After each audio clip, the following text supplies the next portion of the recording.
And when we write down all the points that, okay, I practice twice a day, I focus 3 times per week to put the first ball on table, I'm working on my forehand like this, I'm doing this. And then they realize that they just have to do it. Hello everybody and welcome back to Serving Up Trouble. This is the podcast about everything women's table tennis and I'm your host, Chloe Island. My week in table tennis this week, I've been trying to focus on my touch. I've been trying to do some pushing exercises, and because I've been helping out with some of the younger players, some of the newer players, I've kind of set some challenges for myself where I've said that I'm only allowed to defend, I'm only allowed to push some of these balls that I'd usually attack, just to try and see if I can drop them a bit shorter, try and get more of a feel for the ball rather than just hitting away those easy shots. I think it's really good practice, and it also helps those rallies go on a little bit longer and keep some of the kids that are maybe struggling to keep the rallies going in it for a bit more. It's a nice little challenge for both of us, so I've quite enjoyed doing that with some of the juniors this week. My special guest this week, she's an international table tennis player, a multi-time Slovakian champion, and a sports psychologist. It's Natália Grigelova.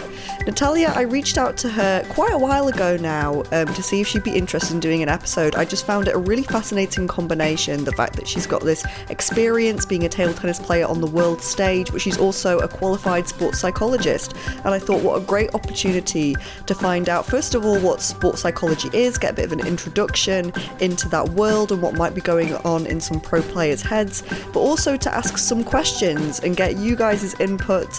So I asked for your questions on social media and you guys delivered. We've got lots of great questions that I got to ask Natália, and I think she does a great job answering them. I think it's tricky with something like sports psychology. She did tell me that she was worried about, trying not to be too vague. She wanted to make sure that she gave some specific advice, but it's hard when you don't know the person.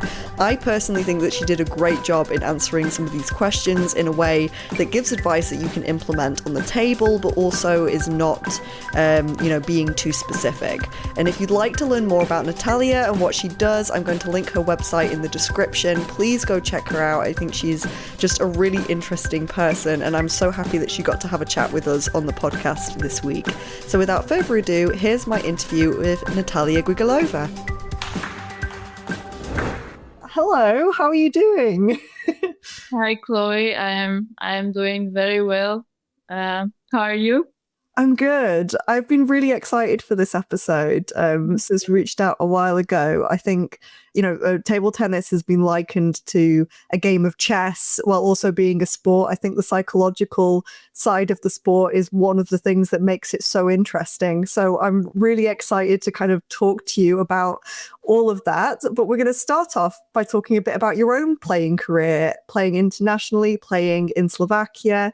So I just wanted to ask you, and actually this ties in with our first Q&A question from Luke Rickett, who asked, how did you get into playing table tennis and what is one thing that motivated you to keep going? So I'm going to ask you that as Luke's question.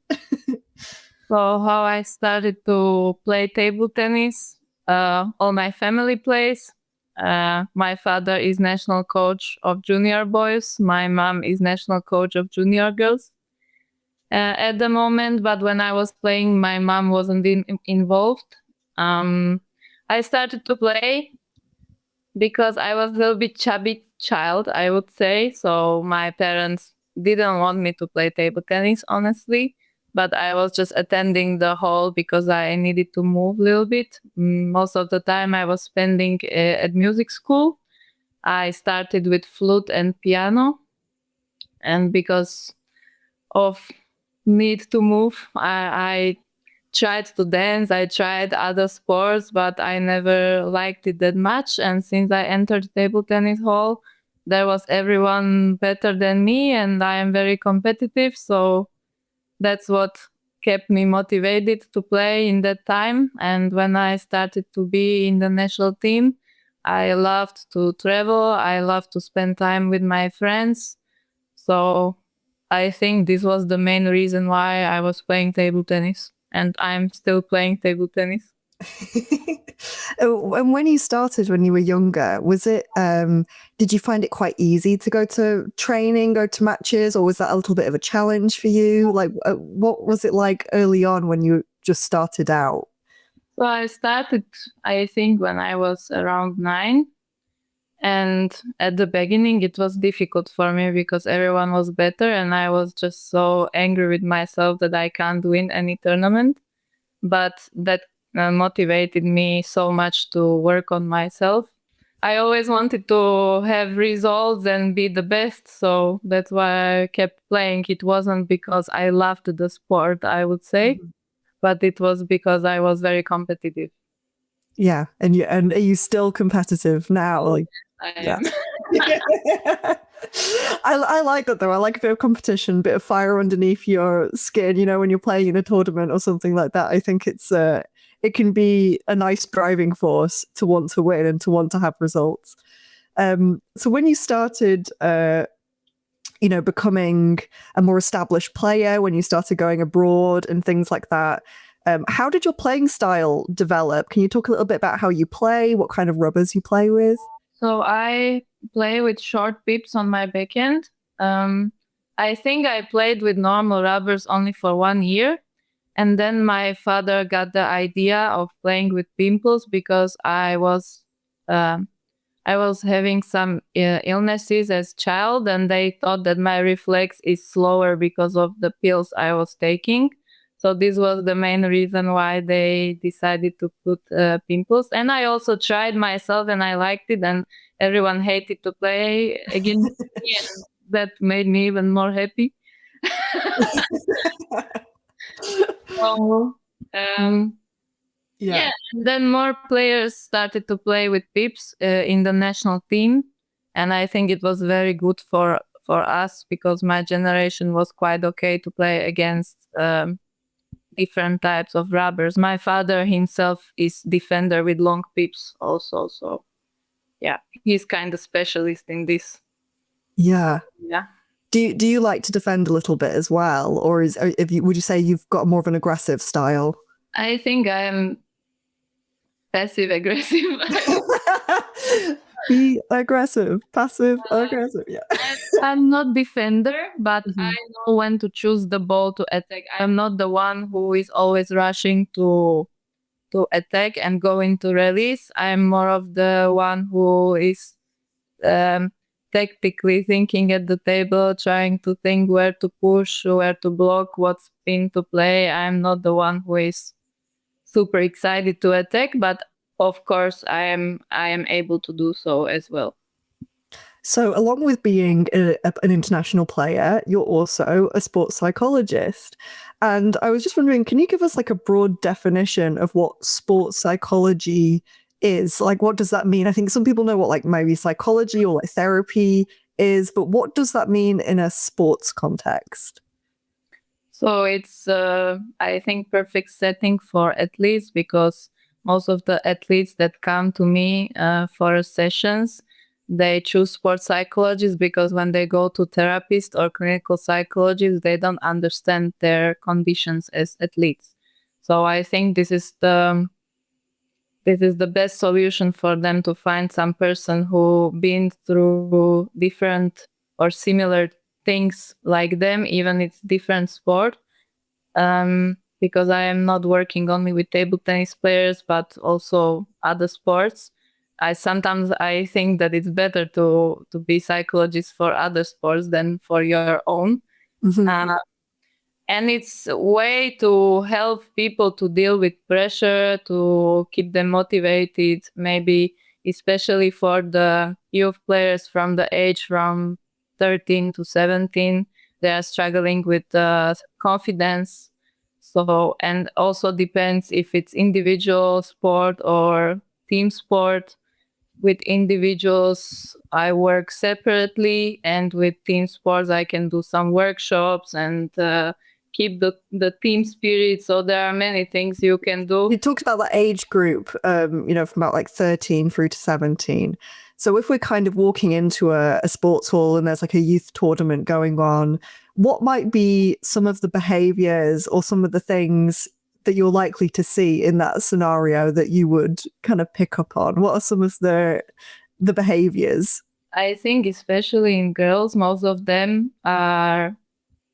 We are talking about table tennis or in general? Table tennis, I think. Well, in table tennis, it's a lot about emotion regulation, because I'm not saying that I was different, but you see many girls slapping their legs and jumping and swearing and all of these things. And I think this is the main reason sometimes why they lose the match, because they cannot control how they behave and they don't understand why they behave like that. And I also think that girls are more into they are doubting their bodies. So this is also the thing that I usually see with girls, that they have some, not eating disorders, but they have some complex during this age. Mm-hmm. With boys, they have also this problem with the behavior, but they are a little bit more aggressive. Usually girls are aggressive to their legs and boys are aggressive to more to themselves, I would say. But also boys have this complex with the body, but I think with girls it's even more, and that's what I see almost at every girl in table tennis that I spoke all week. So that's interesting. So kind of like, especially around, I mean, that age group is kind of when puberty kicks in. I feel like, our awareness of our bodies and the changes that we're going through, that's very heightened at that age, I think. So if we have like a young female player, a lot of the girls that listen to this podcast are kind of within that age group. How can they kind of start to think a little bit differently about that when they're going through so many changes? Because I think it's something that's really difficult we all go through it, in those different contexts, but I think sport exacerbates it. Sport makes it more obvious. Sport makes it harder to ignore in a way. So if you've got any recommendations for how like that young player can start to rewire her thinking a little bit when it comes to being insecure about what's happening in her body. I think it's very important for them to know that they are not alone who are thinking this way, because I think really most of them are thinking about this, and depends on their actions. If it is limiting them during the game, like sometimes they are afraid to go to the match because they are thinking what others think about their body. And I'm telling them that people are selfish. So most of the people are thinking about themselves while you are thinking that they are thinking about you. Mm-hmm. So this might give them some kind of freedom, not only with the body image, but also about other things, because we are being pressured by expectations of others. And that's not only body, but also result and all of these things. And then I am helping them to realize if they can do something better to look as they want. Like what is their goal to look like and what they can do to look like that. And then we speak about it, if it's healthy, unhealthy, or like I am also talking with them about the Instagram body image and all of these things, that many of them are not real. And I think it's just about their own realization, what is good for them, and accepting how their body is. That's they most of the time they cannot do better, but they are very hard on themselves. Yeah, I think there are a lot of girls that put a lot of pressure on themselves, especially like you say with social media and what's out there, to kind of that you have to look or present a certain way. And I think it's having that acceptance, that kind of body positivity in a way that, you can work towards being better for your sports, to being healthy, but you don't have to work towards this aesthetic ideal, because the aesthetic ideal doesn't exist a lot of the time, not in a healthy way anyway. So yeah, that's a really helpful thing to hear, I think. We are also talking about what the body what ability is the body giving to them. Like if they don't have that muscle, or if they look thinner, they will not be able to practice that much to become good table tennis player. Maybe sometimes someone has it naturally and they can do whatever they want and they will never be having muscles. But many of them who are maybe a little bit muscly or bigger or whatever, they are angry about themselves, but they don't realize that it allows them to practice 2 or 3 times per day. Yeah. You mentioned a little bit before about emotion regulation, and especially with young players. Say if you're a coach for a young team, I know that I see frustration, tears, anger in a lot of young players. And I think sometimes it can be hard to coach from the corner, not knowing what to say or like how to help them to keep their head. At that age when you're like 12, 13, everything means so much to you. So what are some of the kind of exercises and things that you recommend for young players to try and stay in the match, to try not to let their emotions dictate the result? I am also a coach in the National Center, so I'm working as a psychologist and as a coach. And when you are a coach, but also a psychologist, I'm like a chameleon, if it's what in English. Like you have to adapt to your player. And some players like when you calm them down and speak nicely and tell them what to do and take time out. Or there is other option where you have to scream and shout and tell them to wake up. Mm-hmm. And you can do both with one player, but you have to understand the moment when you can do it. Because if it's someone who at the moment needs to be listened and calmed down, you can't shout, because if you shout, then they will start to cry even more. Yes. And this is very tiny ice to be on, I would say, but that's why you have to be coaching them for some time to understand where you can use all of these techniques. From the training point of view, I am telling them that if they cannot regulate their emotions in the practice, they will not be able to do so in the match. So when I am coach walking around, I had the same problem. I was terrible as player. Like if someone was watching my games, they were like, what is this theater? What is happening? Like this. I'm not telling them that I am perfect. And I'm telling them that it's okay to be angry when you miss high ball, for example.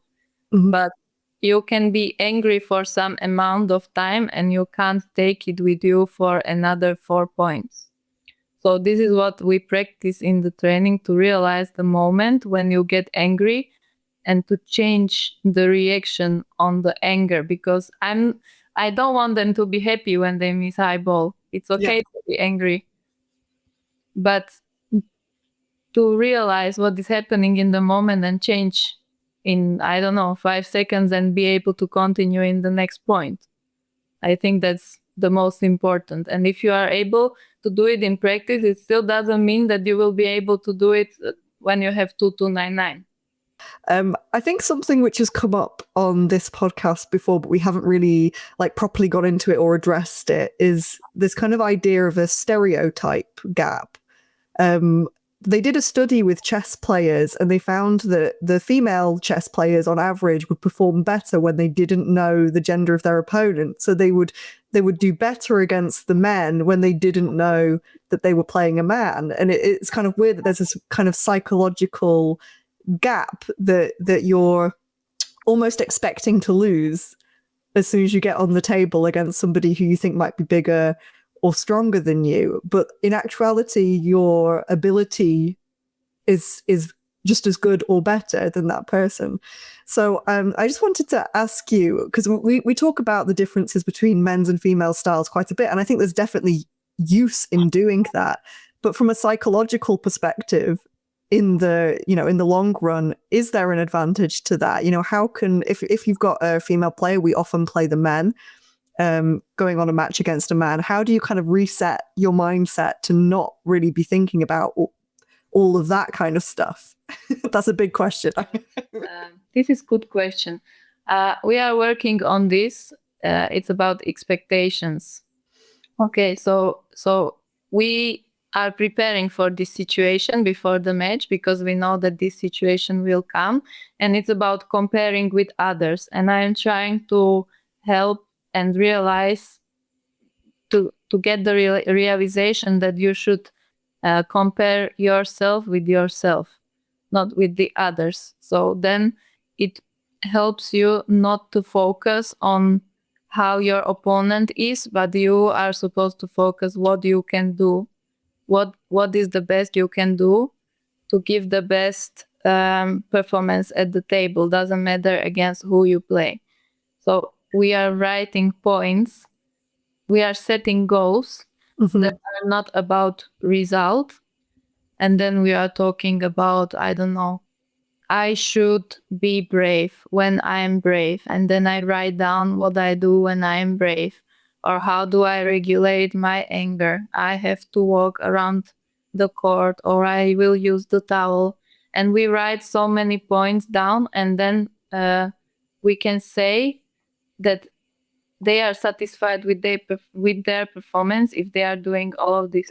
So some people might regulate their frustration by picking up the towel, going for a walk around the table, and you kind of write down those points. So you're thinking about your own game and how you will regulate that in opposition to just thinking about what the other person's doing. Is that kind of our brain is not able to think about or focus on two different things. They are saying that women are better at multitasking. I don't know, but you can never be fully focused on two things. So if you get the thoughts about your opponent, that he's better and or she's better, and I am afraid that, I don't know, she's better and I have no chance to win. But then if I switch the focus on the things that I set the goals on, then I am able to focus on what is important for me and not to think that my opponent is better and I'm afraid to play against her. And when you have like an opponent who is more outwardly with their emotions than you are, maybe you're trying to keep your head and you're trying to focus on the game, but your opponent is very loud, getting frustrated. I know there's a lot of players that get really upset because they're winning up to the point where their opponent starts kicking off, making a fuss, and then all of a sudden their concentration goes. Is there a way to kind of, I'm guessing that kind of goes into what you were talking about before, about focusing on your own game. Would you say that kind of applies to that situation as well? I understand that sometimes it's difficult because especially with girls, they are shouting sometimes like crazy and you just want to kick the table and leave.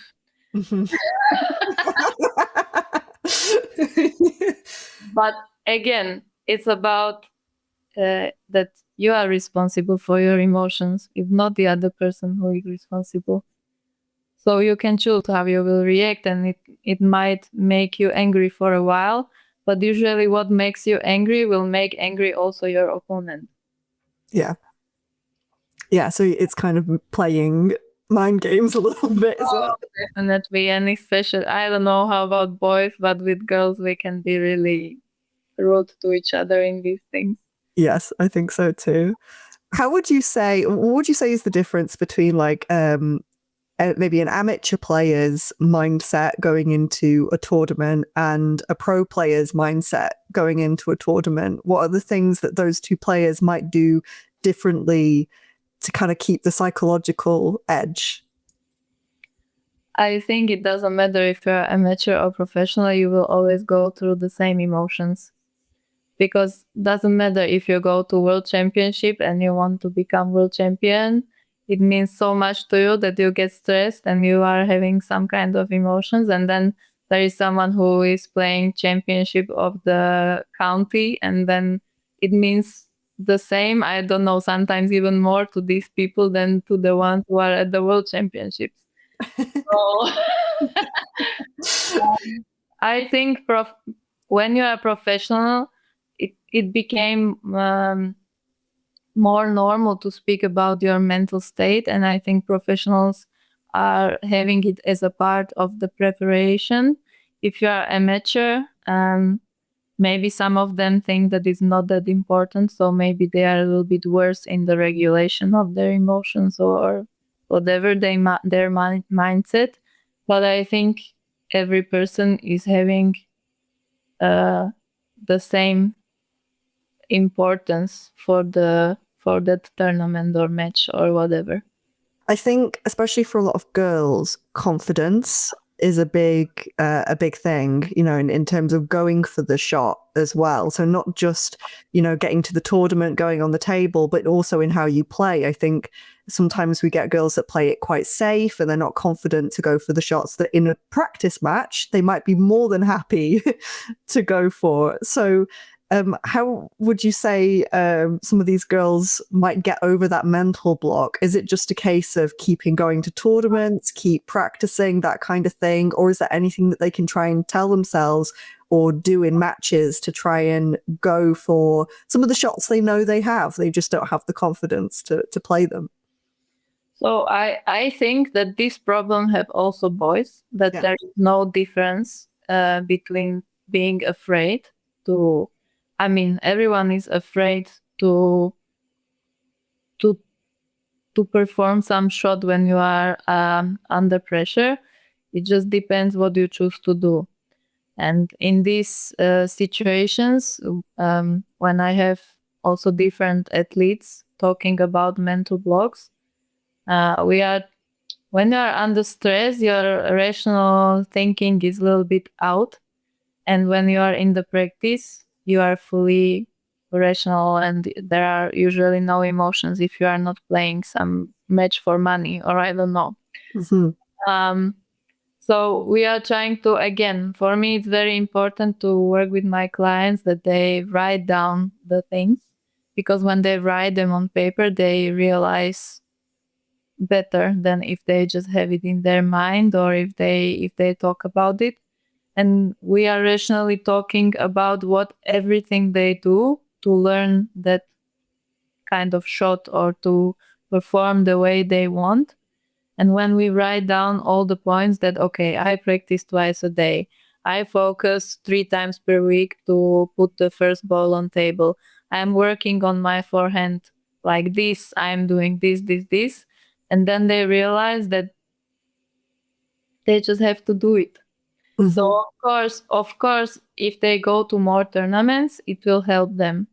But also to have the expectations on the tournament, like if you have problem to play some shot and you try to play it all the time and it doesn't work, of course you will get afraid to play it in the future.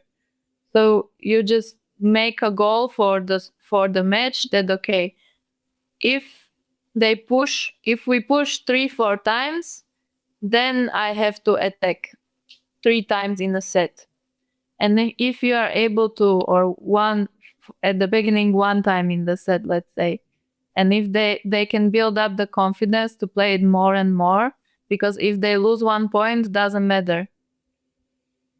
So this is about like not trying to do perfectly everything at the beginning when you are learning some new skill, to progressively apply it in the game is the way, I think. I like that idea of having a little notebook and writing down some of these things, because it's almost like positive affirmations as well. You can look back and see all the work that you've been doing. And you're like, oh, I know I've practiced this. I know that I've been doing this. I know I've been working on this. So that's quite nice to kind of have that little memento, not just of, you know, what you need to work on or what you want to work on in the tournament, but also what you have been doing or what you have been working on. So I think that's a really nice little idea. Also, the thing is, I don't know how it is in UK at primary or secondary schools, but in Slovakia, I think the education system is teaching us to practice things that are not going well for us. So, for example, I was really good in biology and chemistry, but I spent so many hours studying maths and physics because I was really bad. And if I wanted to go to tournament, I had to have good grades. And if you want to have confidence before match, you can't focus on things that are not going well for you, because when I speak with players, they always tell me what they are not good at. They don't know what are their strengths, And if you want to build your confidence to play some shot, you have to build it on things that you are really good at.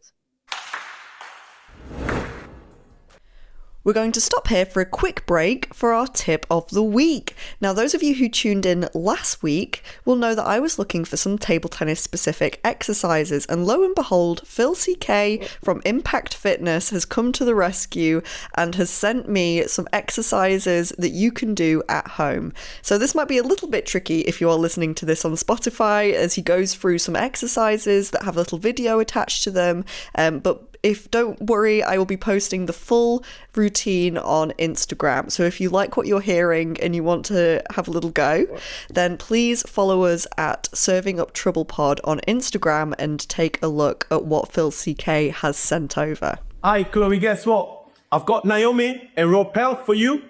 They're going to be demonstrating for me today. That's it. For those that don't know me, I'm Fitness Phil CK. That's right.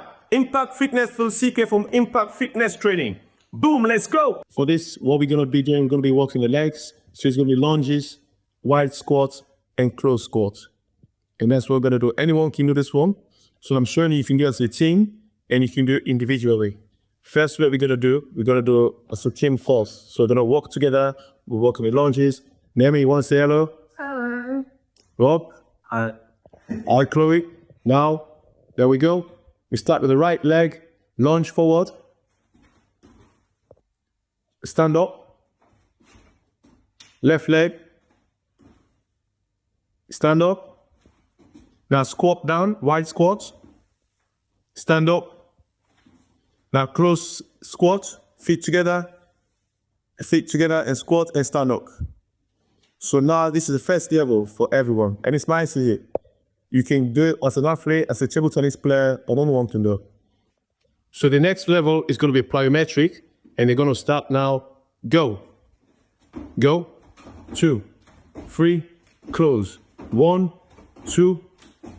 For those of you listening on audio only, Naomi and Rob are demonstrating this as a plyometric exercise. So they're kind of applying like a bit of a jump to the movements that Phil just described. Good. So individually, I'm going to get them to do it. I'll Rob up first. Let's go. Plyo. 2, wide, squat. Good. 1, 2, 3, 4. Next, I've got Naomi Koka. Let's go. Now, after this, we've got a slightly more advanced workout that Rob's going to demonstrate. So for this one, Chloe, what we're going to do, we're going to do side step, sprawl, come back up, and then 2 top jump. It's giving you a full body workout. Working the chest, working the squat, legs, full body workout. Okay? When you're ready, Rob, let's go. Side step, sprawl, back up, 2 top jump, 1 and 2, side step to the right, sprawl, up, 2 top jump, side step again.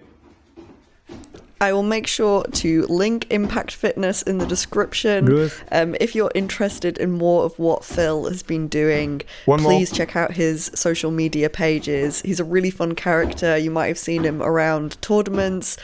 He famously tries to get selfies with as many people as possible when he goes to tournaments. I think it's a really nice gesture, getting to know the community.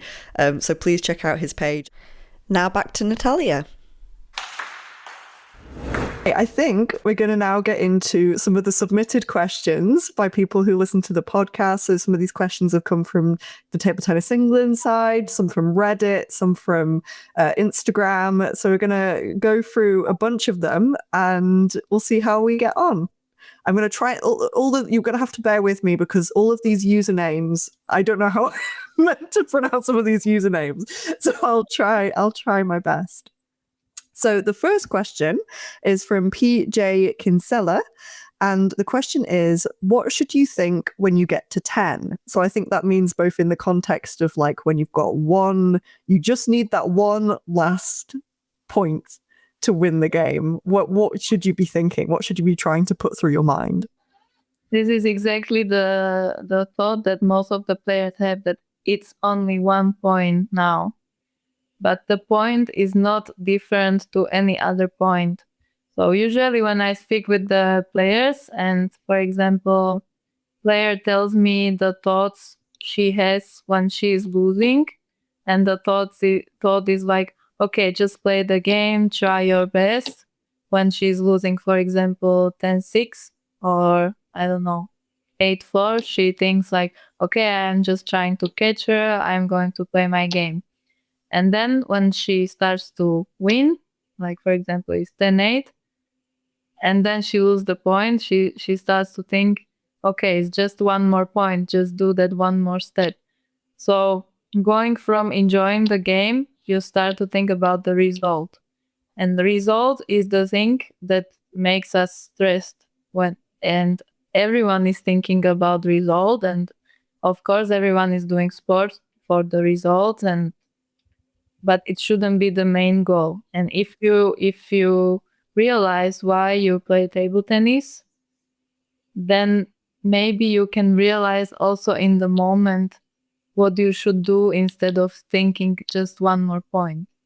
Because if you think about tactics, you are able to focus what to do. If you are thinking about result, you start to get stressed and hesitate.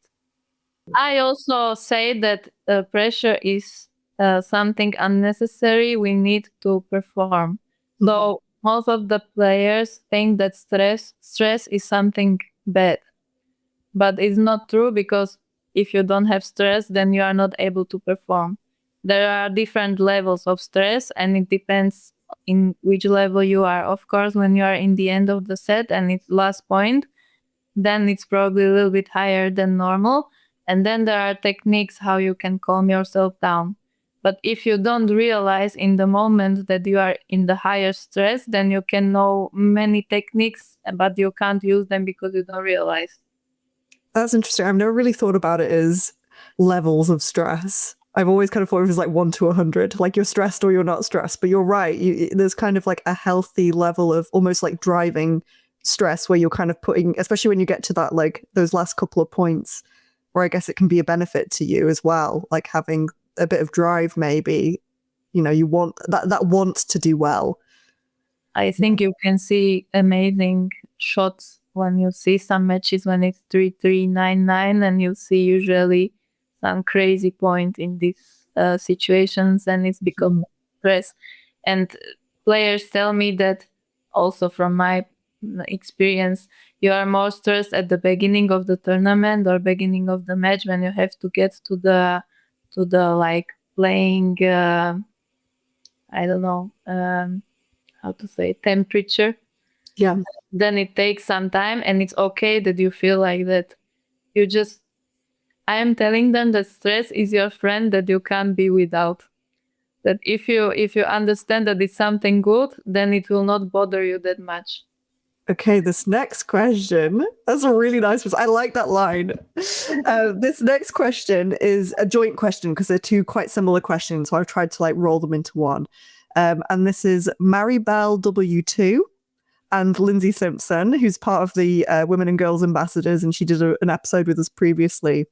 And they ask, how do you block everything out and be in the moment when you're in a game? And Lindsay's question was, how do you empty your brain and stay focused rather than thinking about other things going on in life? How do you keep it onto the table in a way? I'm not blocking. I'm not emptying my head.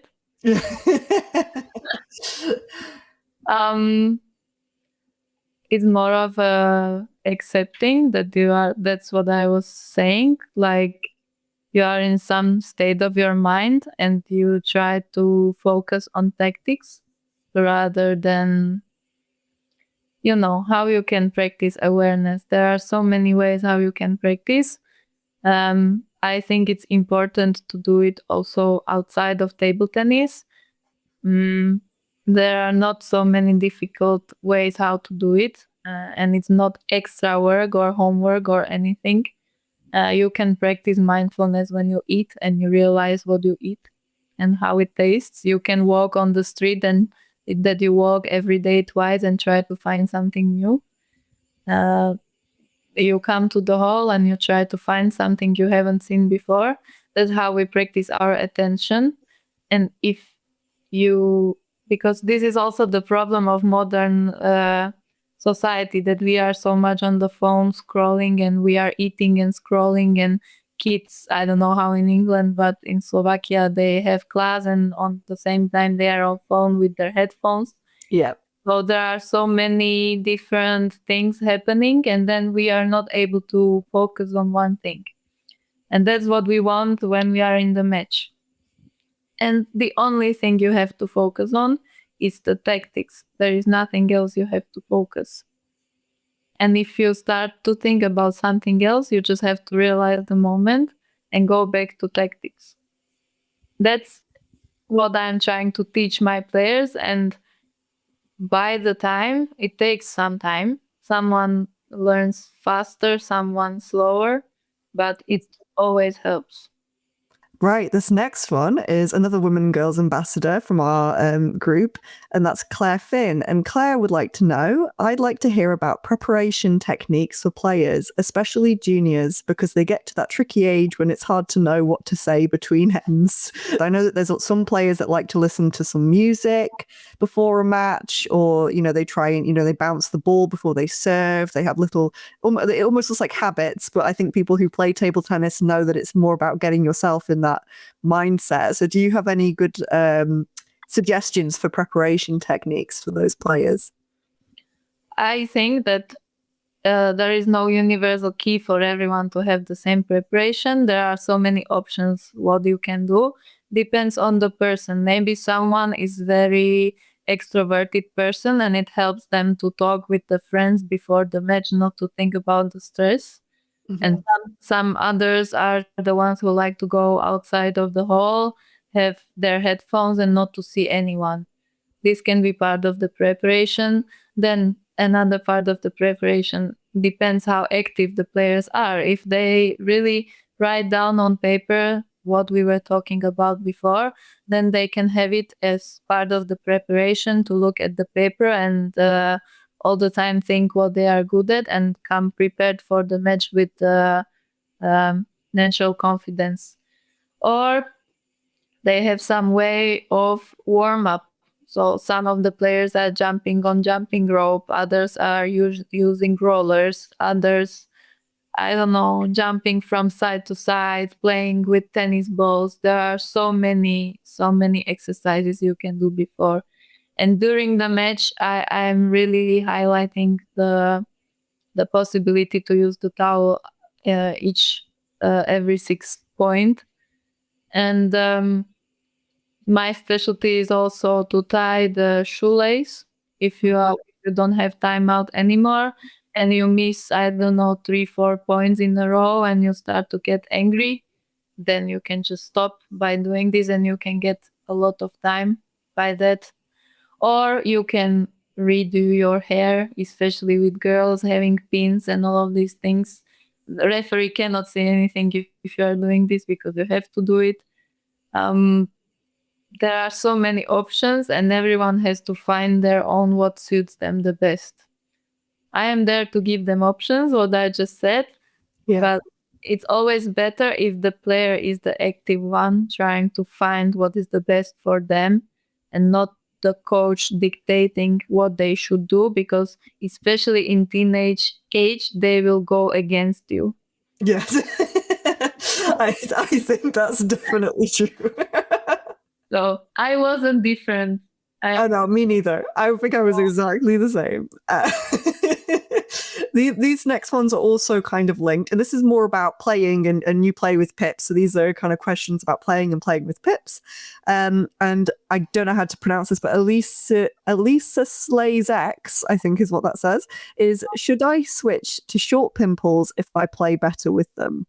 I think maybe it's more like if you've tried some different tactics. I know there are some coaches that would prefer you not to have pimples when you're starting out because it maybe helps you to develop the shots a bit more. But what's been your experience with playing with pips and how has it kind of improved your game? I think it's amazing to play with pips. So if she likes to play with them, I think she should play with them. Maybe there is different question to ask if the coach doesn't want her to play with pips because the coach can't teach her to play with pips, or if it's because the coach really thinks that it's not good idea. Mm-hmm. I had some players who wanted to play with pips, and we tried, and it didn't work. So I said, okay. And they wanted to play with pips, even it wasn't good for them. So I was honest with them that I don't think it's good idea. But if she feels comfortable with it, and there are so many ways how to learn even without coach. It might be a little bit more different, but in this age there are so many videos and things where you can find out how to do it. So I think she should go for it. And Marcel6082 asks, how do you deal with playing other players with pimps like yourself? Do you change how you play? Honestly, I love to play against pips, really, because when I was kid, I was playing like 6th league for men, and they are playing, so weird styles like. And my father has pips, and I have pips, so I think me personally, I understand pips better when I play against them because I know how to play with them. But also it was the childhood experience to play against auntie, to play against long pips, to play against short pips. The most what I hate is short pips on forehand. So I found a player to practice with, to learn, because most of the girls, they are like enough just to show them the racket and they will give up because they hate to play against pips. Yeah.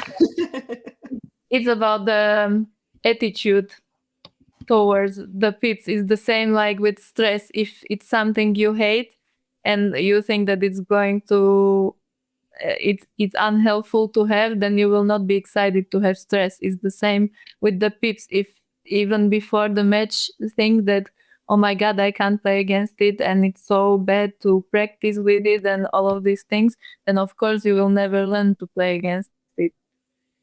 And I had this experience as pimp player that no one wanted to practice with me because it was hard. It's something different, but this is the way how to learn. If you are all the time crying, then it will not help you at all. You just have to go and try, and there are coaches to help you and explain what to do. And if you are all the time unsatisfied, then it's difficult to be a good player if you can't play against these kind of rubbers. I hate this when someone says that they should forbid these rubbers. This is the way. Yes. Yeah. Like I think, okay, it looks terrible, but look at the Indian players. Look at on the international stage. I think now it's becoming bigger and bigger, and it's not possible to be table tennis player if you can't play against different materials. I think also it's not only about confidence, but you get better touch and better feeling if you know how to react on different balls. Because also if you play against player who doesn't have any special rubber and they can hit some edge or net or I don't know what, then you are able to react better and faster if you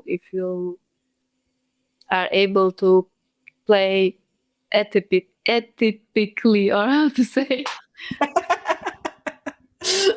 Yes. Can have advantages in different ways also. Okay, Kelsey Fordham asks, when I play TT, I often think and speak negatively of myself. How can I change this? I think this ties into what you were saying right at the beginning of the episode about when you see girls berating themselves, kind of hitting their legs, talking really negative when they're playing a match or losing a point. So what can Kelsey do to try and change her attitude around this? I think I don't like to divide things on negative and positive, because sometimes it's good to divide on helpful and unhelpful. I let my players to write on paper what they are saying to themselves. It's very harsh, and everyone is doing it. And when they write all of these things on paper, I don't judge them. I say I am even worse and like this. But I tell them, imagine you have a younger sister or younger brother, or you are coach and you tell this to your sister or to your player, how do you think they will feel? So this is the way how to realize that it's not going to help me if I'm going to tell myself that I'm amazingly terrible, that I didn't hit that high ball. Yeah. And then we try to realize what is helping me, what I say to myself, what are my strengths. And then it's just about you realizing the moment when you are saying these things to yourself. You can say it, but then say also something good to prepare for the next point, because this point you missed is how to say, happened already. It's not what is happening now. So you can make bad point, you can say bad thing to you, but prepare for the next point by saying something good about yourself or saying about tactics. And then you are able to work on yourself, that the bad or unhelpful thoughts are not influencing your future actions. Right, so we've got a few more to get through. I know we've not got that much time left, but I'm going to try and speed through some of these now, just try and get through as many as possible. This one's from Reddit. The one and only 7749 asks, a friend of mine always looks like a complete beginner at the start of training and slowly improves to his very advanced level. He says he's never managed to reach his full potential at a tournament, and I believe him. What can he do to get in form on time for tournament days? In my opinion, you can never feel the same in the match like in the practice. Because when you start the match and you are stressed and it's something that you don't want to be, then you get panicked. And then you keep doing things that you usually don't do in the practice because you are panicked that you are doing something. But you are able to realize the moment, okay, now is the first match, I am more stressed, what do I have to do to be relaxed a little bit more, what do I have to tell myself, what do I have to focus on? I know that by the time it will improve, I just have to keep going. Then it might help them to realize faster in the first match than in the future matches during the tournament. And just two more to finish off to get through. So Mepitus says, when a player is on a losing streak, when is it time to take a break? When should they try and push through? So this comes back to what you're saying about, tying your shoelaces, taking the time out, having a little towel down. What is a good indicator for a player that, I need to take a little bit of space? You said you're a big advocate for, using the towel break and things like that. I think depends on the emotion you are having during the after the point or during the match. Like, you have to know which emotion or which action makes you feel more stressed or again feel in panic. And okay, maybe you miss one first top spin and it's okay for you that you miss it, but then you miss a high ball and you perceive it as easy point, and when you miss easy point then you get even more angry, and then there is time to slow down, I think. But in my opinion, I think it's always after each point is good to do these small things, to have these rituals when you are playing, walking around. And I think this helps you every time to be in present, and it's easier to slow down when you miss every time. I don't know, like when you miss one point, then you can just slow down. Doesn't matter what emotion it makes inside of you. Yeah, not slow down too much that the umpire is going to tell you off for time wasting, but kind of taking a moment to reset in a way, like reset, start the point. It's almost like you're conducting the point a bit. When I look at some of the top players, and it's almost like it's like a performance, isn't it? And you're kind of doing the intro to try and get yourself into the shot, the bouncing of the ball on the table, on the bat, they're doing a couple of like practice throws and things, and then they go in, and it's kind of creating almost an atmosphere around the point. So it's not to the extent that they're, going for a little jog around the table every point, but it's kind of giving yourself a moment before you dive in, essentially. It's a moment, and it's also making you feel that you have something under control, because people like to have things under control. And when you are in the game, you are stressed because you don't know what is going to happen. But if you have these rituals, that's something you really know that you can do, and it makes you feel maybe a little bit less stressed. Mm-hmm. Okay, and our final question for you, if you by far the best Instagram title, but I think this is a Reddit thing. So his Reddit tag is Freakahontas. Brilliant name. And their question is: in table tennis, it's often difficult to reach the exact right level of excitement to perform well. If you're overexcited, you get nervous, overthink, and choke. If you're underexcited, you can't take the game seriously and you're slow and sluggish. What are some techniques to get excited when you're not really feeling a game? And what are some techniques to calm yourself down when you're too excited? So this is like that emotional regulation on the table when you kind of get maybe too hyped up, or you're too, I don't know, maybe a little bit lethargic coming into the first game. So how would you answer Freakahontas? I think it's the same what I was saying about the stress, about the levels of stress. You have to realize when you are too excited. So what do you do when you are too excited? Are you showing so much on the whole, and then you become shaky and that makes you too excited, or you are underexcited because you are going against too strong opponent? And like, what can you get from that match if you are going against too strong opponent? How can you improve, and all of these things to give yourself motivation, what you can practice in this match? So for me, when I am underexcited, I am trying to tell myself what everything I did, how much I'm waking up for the practices at 7 a.m. and then going to another practices during the day. And why do I do this if I am not trying my best in the match? So this keeps me motivated because I'm doing some type of work. And if I am too excited, then I can realize that, okay, my heartbeat is too high, or I am shaking. What do? I try to breathe. I try to calm down. I try to focus on things that are important to me. So this helps me to calm down. That's great. Really great advice. Thank you for answering all of those questions. That was really useful. I think people really enjoy hearing what you've had to say to all of these. I know it's been really tricky, especially because you haven't had the questions beforehand, but thank you so much for going through them with me and answering them. I tried not to be so much abstract. Yeah. But sometimes it's difficult.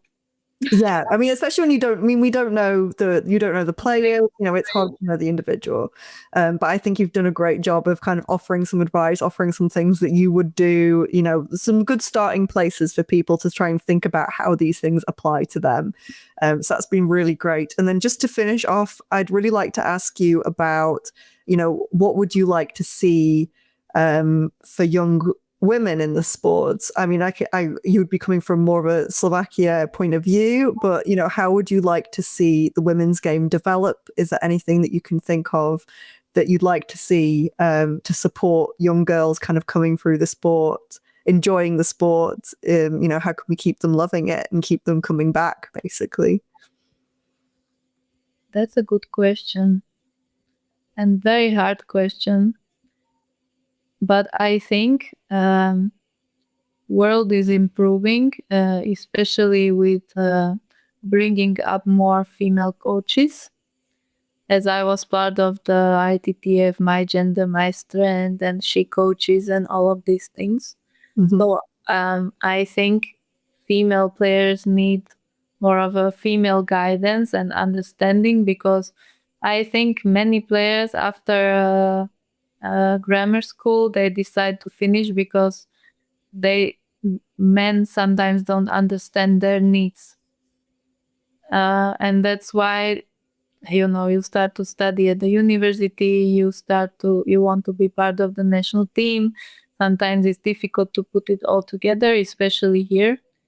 So I think world is going to improve by having more women in sport at the moment. Also, the new new Olympic system with the mixed teams, I think this is also going to be helpful for women because now men need us to play the team. So I really think that there is bright future for us, and I really hope that girls will try to keep longer in the professional sport, that the salaries will become even more equal, and then women will be able to live from table tennis. I became coach because I had bigger advantages as coach than as a player, but it helped me also to become better player when I started to be coach. So yeah, I think it's going the right way at the moment. What's next for you now then, as a player and a coach? What are you kind of working towards now? Well, I started to play actively again, and I also started to enjoy the game much more because I am out of the hard elite sport, and I am enjoying to help others. And I also helped myself a lot by being coach and understanding the technique better, or the mindset of coaches also from the other side. I really recommend to any player to try to be coach. Mm-hmm. And I will just keep going to be someone I wanted to have when I was young girl. Thank you, Natália, for a great episode. Now we're quickly going to round off with our champion of the week. And this week, our champion is Sofia Polkanova, who is a Moldovan-Austrian table tennis player and European champion. So she won the European gold medal in 2022 in Munich, where she won both the singles and the doubles event. She also won gold in 2024 in Linz in the singles. She's a left-handed player, which comes in really handy when she's playing in the doubles. And by the time this episode airs, the finals of the women's doubles in Doha for the World Championships will have already been played. So at the current point when I'm recording this, I don't know what the result is. I just know that Sofia and Bernie Sox are through to the final. A fantastic achievement. I'm really excited to see them play, and I think that lefty-righty combo has just been so fun to watch. They're really dynamic together, a great team. So I'm wishing them the best of luck in the finals tomorrow, but by the time that you guys are hearing this, that will have already played. So will they be the champions? Who knows? Sofia also has a brilliant social media presence. She's put some really great and funny videos out on Instagram and TikTok, so I urge you to go and follow her. Her information will be down in the description of this video. And that's it for this week. If you've enjoyed the podcast, please leave us a like or a review on Spotify and Apple Podcasts. Spread the word, let people in your club know what's happening, and we'll be back next week with another episode. Bye!